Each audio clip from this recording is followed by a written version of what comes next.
So all these big investors are making billions and billions of dollars, and a lot of other people keeps on thinking as to where their money is going.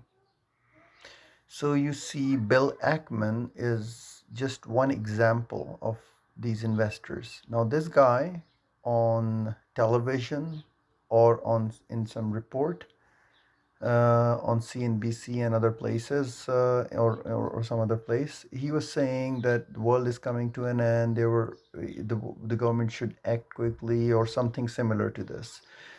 Uh, and then at the same time, or right after that, there was a news item saying that he sold his hedge or his protection against the world coming to an end, basically.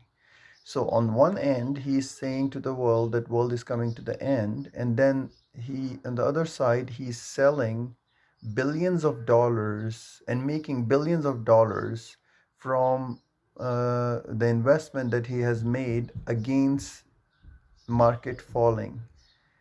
So this seems to a person who is looking at all these news stories on CNBC and other places that it is clear manipulation. Obviously, he denied it.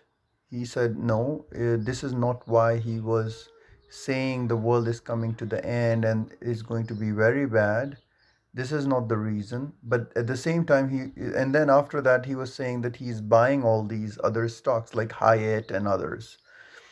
So when you listen to these investors like Bill Ackman, Icahn, and Warren Buffett, you need to also see what they are doing, not just what they are saying. Because sometimes what they are saying is in order to help what they are doing. And this is something that common people like us don't really get. So market may be going down, but the investors start buying before the market or before the market even notice that there is a turnaround coming.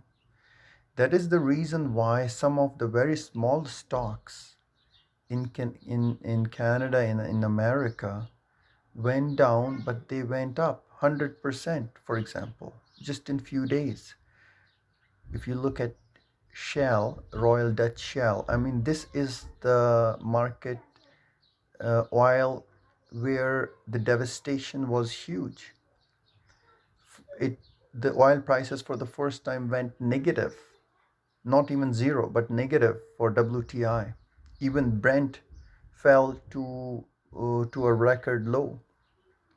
So even in these stocks, Canadian stocks like Crescent Point, like Cenovus, like Seven Generations, like Nuvista, all these stocks, Suncor, they all went down and then quickly came back because when everyone is selling, the investors they figure out now is the time to buy, but they don't tell you exactly when they are buying. So on BNN, for example, there are investors who are coming and they are telling everyone, oh, buy this stock. For example, buy Cenovus or buy Suncor or buy Imperial Oil. And then the same investor in his past picks, when he's talking about his past picks, he's telling that, oh, I already sold that, my recommendation, just before the market or that stock crashed. And sometimes they say it was a wrong pick or it wasn't a good pick, it was a mistake. Now, all these things tells you that a lot of these business channels and investment channels, CNBC or BNN, basically are being used by the investors who are selling their product and making fool out of the people who are watching these channels.